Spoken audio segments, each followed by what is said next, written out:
Mengawali informasi pagi ini, sesosok mayat perempuan berkewarganegaraan Jerman ditemukan dengan kondisi tangan dan kaki serta lehernya terikat tali di aliran Sungai Yeho, Desa Tegalinggah, Penebel, Kamis kemarin.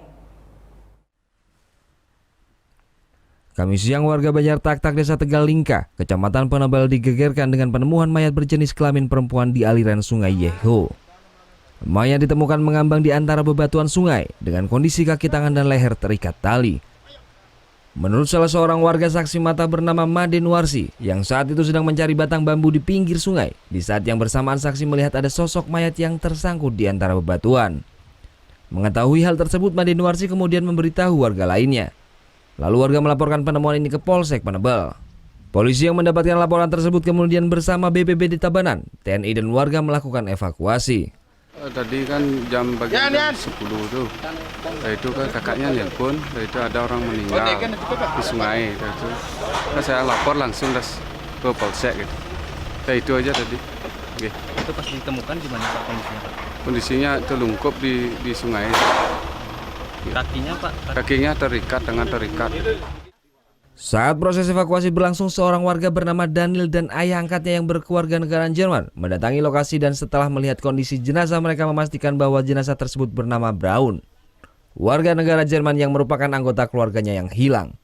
Berdasarkan informasi dari Babinsa Desa Tajen, Kecamatan Penebel, sebelumnya pada hari Senin warga bernama Daniel yang tinggal di Banjar Kuta Bali, Desa Tajen, Penebel, melaporkan telah kehilangan anggota keluarganya sejak Sabtu 21 Januari lalu.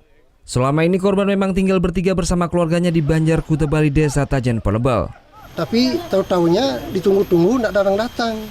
Itu akhirnya kembali dia cari, kembali itu lantas di di sebelah utara Tunjuk itu, di Legung namanya.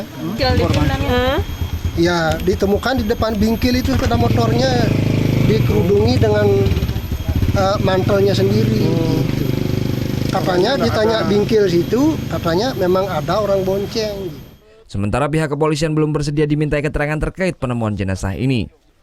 Jenazah selanjutnya dibawa ke Rumah Sakit Sanglah untuk proses autopsi. Surya Sanjaya melaporkan untuk NET.